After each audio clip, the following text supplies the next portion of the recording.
Akkam jirtu daawwattoota keenya har'a viidiyoo haaraa qabadhee isinii dhiyaadheerra.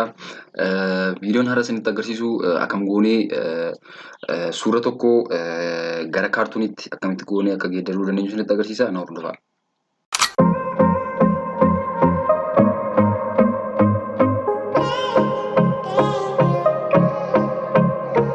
Jalqaba maal goona sooftiweerii Adobe Photoshop keenya hin bananna. Mala kanaan isinitti agarsiisu Adobe Photoshop tiinidha. Innaa amma kuno jalqaba footoo yookiin immoo suuraa nuti Adobe yookiin immoo kaartuunitti geeddaramu sana maal goona import godhanna jecha. Ergasiiti maal goona faayil ishee erga import goone jecha as oopiniitiin isaa ta'uu achi import erga goone booda maal goona wanti nuti jalqaba gochuu qabnu image isheetu jala dhufneetu image size isheetu check gochuu qabna. Sababiin isaas effektonni nuti asirratti yeroo kaartuun goonu fayyadamnu effektota baay'ee intinu waan ta'eef resolution isaa meeqa ta'uu qaba 300 ol ta'uu qabna. Kana check gochuu qabna. Achitti jalqaba maal goona isheellee kuno argaa jirtu miti ishee kanarratti left click buuneetu duplicate layer ishee jettutti buunaa jecha. Achitti yookiin immoo karaa mana salphaa control plus jeetiin duplicate gochuu dandeenya. Innaa erga akkasitti duplicate goonee booda kun amma background yookiin immoo layer haaraa create goonee irraa jecha. Erga akkas goonee booda isa jalqabaa erga select goonee isa copy ta'e yookiin immoo isa dubbee layer haaraa create ta'e sana erga select ta'uu isaa mirkaneeffannee booda selection tool ishee as kana jirtu yookiin immoo karaa shortcut keyboard keenya irraati W itti buuneetu isaa booda effektota adda addaa galchina jecha.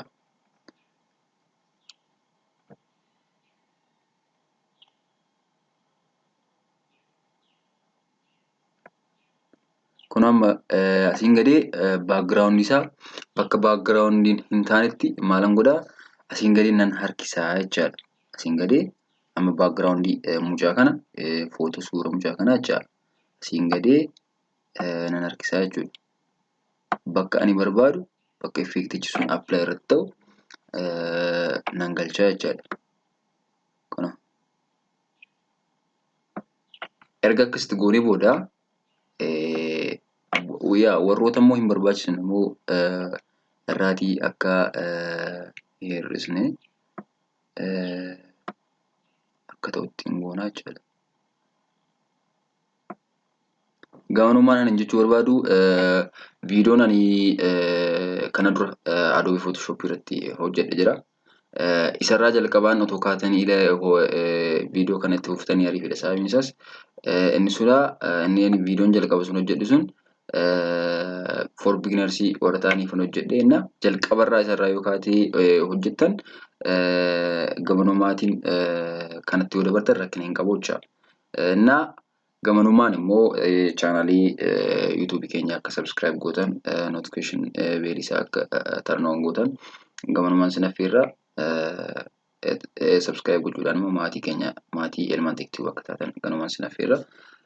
Achitti erga akkasitti goonee booda maal goonaa ishee kana asitti mallatti ishee kana mask isheettu kana itti buunaa jechaadha.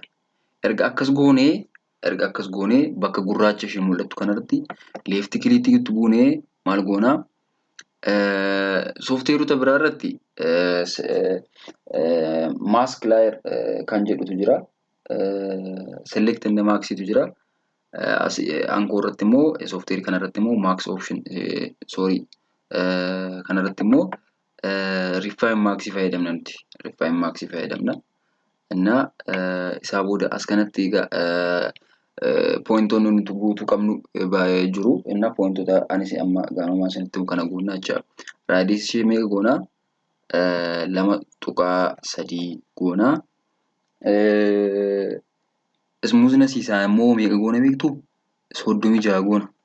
36 contrast isheettu immoo 34 goona. Erga akkas goonee warri kaan immoo 0 tiin hafan. Warri kaan feathering isaa 0, shifting isaa 0. Erga akkas goonee okay jennaa jechaadha. Okay jenna. Okay jenna. Kuna erga akkas goonee isaa booda ishee kana ishee mallattoo ishee kana jecha gaafan godhu kunoo backgroundin keenya wanti nuti apply gochaa jirru sun akkanaatti nuuf galaa jecha. Ergasiiti maal goona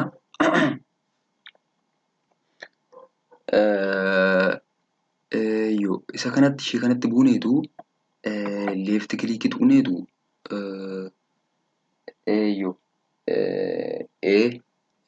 as dhufneetu ishee kanacha layer adjustment itti buuneetu asitti solid color isheetti buuna. Achitti background adii ta'e filannaa acha adii ta'e filannee erga adii ta'e filanneeti maal goona as dhufnee pen tool kan jettu jirti. Pen tool yookiin immoo karaa keyboardii shortcut keyboardiitiin maal tunnee p tunnee nu dhufte jecha. Achitti maal goona erga kana goonee isaa booda size nuti barbaannu jecha. Achitti maal goona beektu erga akkas goonee shape nuti barbaannu create godhannaa jecha.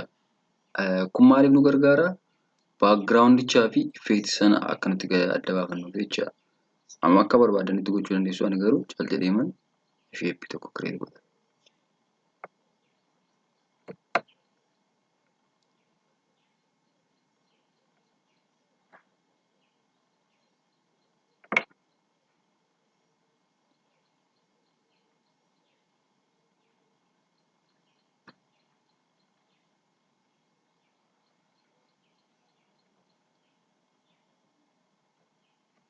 Achitti enter itti buuna ifam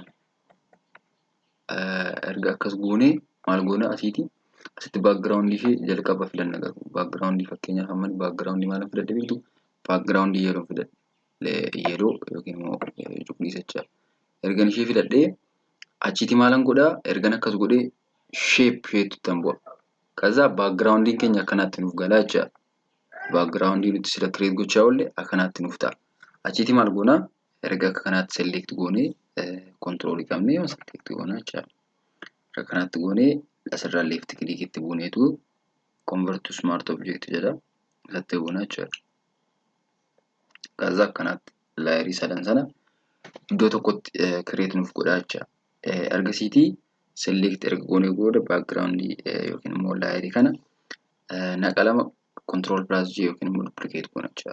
Naqalama isa booda erga akkanatti uumnee booda background isa jalqaba erga select goonee warra kaan immoo mallattoo ijaa ishee qabdu sana erga balleessinee achitti filter kan jettu erga gallee galcheeti filter gallery seenna.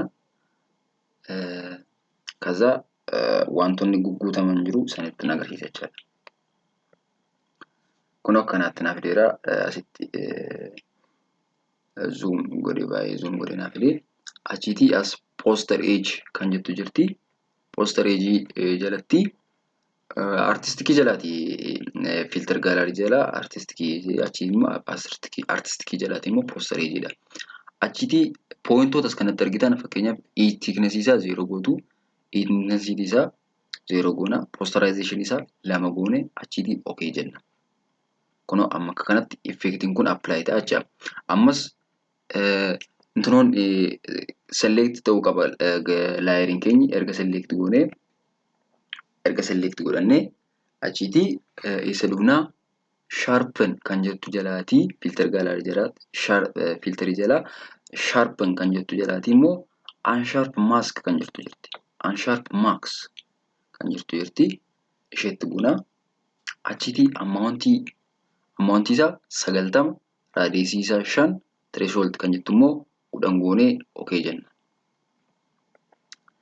Achitti erga akkasitti guuttannee booda ammas kun select ta'uu isaa akka hin daganne kun background definition sila select ta'uu isaa erga checkgoone achitti immoo oil paint softwareota biraa irratti iddoo biraa irratti fida stylize jalatti fida garuu kan kiyya immoo as kun oil paint jedhee filterii majalanaa kaayera achitti okay itti jenna jechaadha.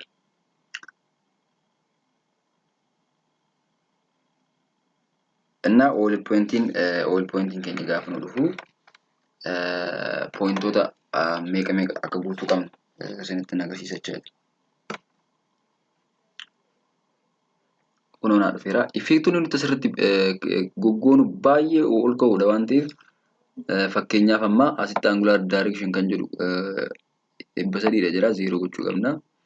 Shine isheettus 0 gochuu qabna. Bristol seed kan jettu 0 dha. Asitti stylization kan jettu meeqa ta'uu qaba beektu? 4 goona. Cleanless kan jettu 3 goona. Akkanatti scale kan jettu 0.1 dha. Inni kaan 0.0 dha jechaadha. Achitti okay jenna. Softweeriin kun process gaafa godhu baay'ee tura. Ifama softweeriin kun softweerii irratti waan ta'eef takka nama rakkisa. Warri interneetan kan waa'ee kana beektu. Innaa amma laayirii yookiin immoo baakgiraawundii isaa nuti sila goone effeektota asirratti gochuu qabnu hunda isaa xumurreerra jechaa. Achitti amma immoo isa kanatti dabarra jechaa. Isa baakgiraawundii isa lammaffaa kana erga select goonee amma immoo amma idduma silaa filter ishee kana ibsine ifa mallattoo ija ishee qabdu kana hin dagatiina. Achi filterii jala galla. Filterii jalaati immoo filter gaalarii seennaa. Filter gaalarii jala immoo artistic kan jedhu seennaa. Artistic jala immoo poster age idduma silaa seennachaa. Poster ijiinsaa 0 dha. Thicknessiinsaa 0 dha. Age intensityinsaa 3 goona. Amma immoo posterization isa jedhu immoo 6 goona amma immoo. Asitti akkuma akka ilaallu jechaadha. Kanatti mul'atti 6 goona jecha. Achitti maal goona? Okay jenna. Achitti amma immoo idduma silaa filterii seennaa. Achitti oil paintii goona. Oil paintii erga buunee achitti oil paintii jala immoo stylization isaa akkuma silaa pointoota silaa hin geeddarre taanaan isumatu nu ta'a isheetti okay jenna jechaadha. Achitti as blend mode jala ufneetu blend mode as jala jecha. Achitti overlay kan jettutti buuna. Overlay kan jettutti buuna.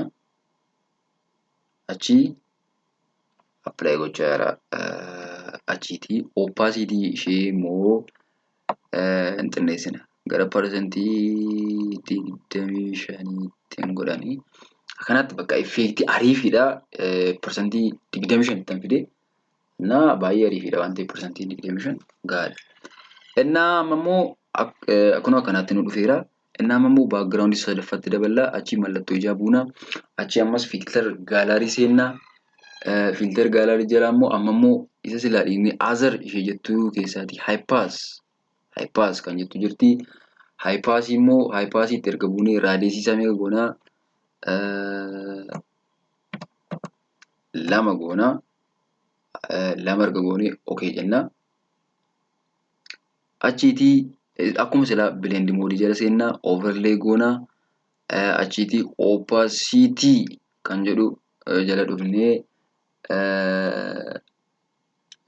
opacity hin barbaachisu asirratti sababiin isaas overlay goonaan gaadha.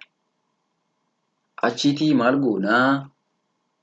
Warra sila ta'an jecha warra effeektonni sun add irratti gochaa oolli sana select goonee control qabuun irraan fudhatee nagaaf select gootan. Select erga goonee control plus G yookiin immoo group goona jecha.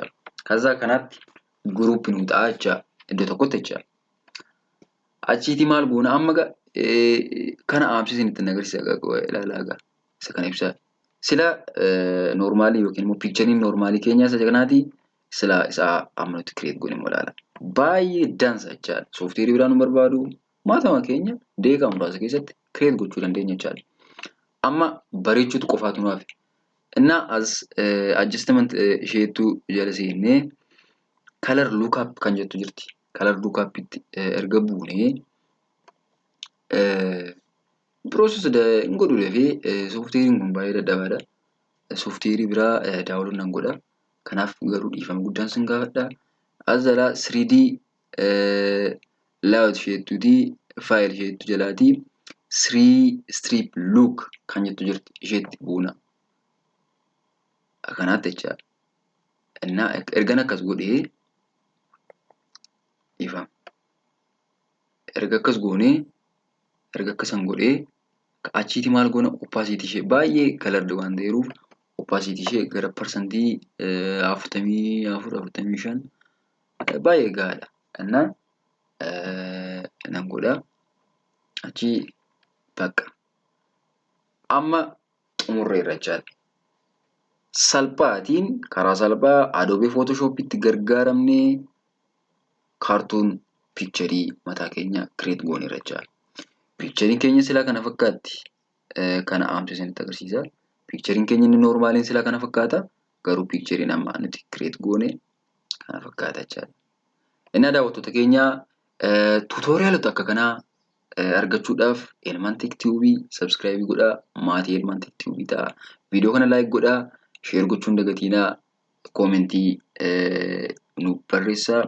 Wanta gaafachuu barbaadan karaa Adobe tuutooriyaalii karaa yeroo dhiyootti tuutooriyaalota adda addaa kan akka fakkeenyaaf kan akka piroograamingii kan akka koodingiitiin dhufna. Hadaraa keessan subscribe nu godhaa. Share nu gochuun dagatiinaa.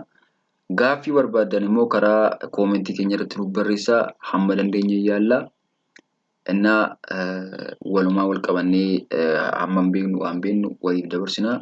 Waan na dhaggeeffatanii guddaa galatoomaa. Nagaan naa turaa. Peace.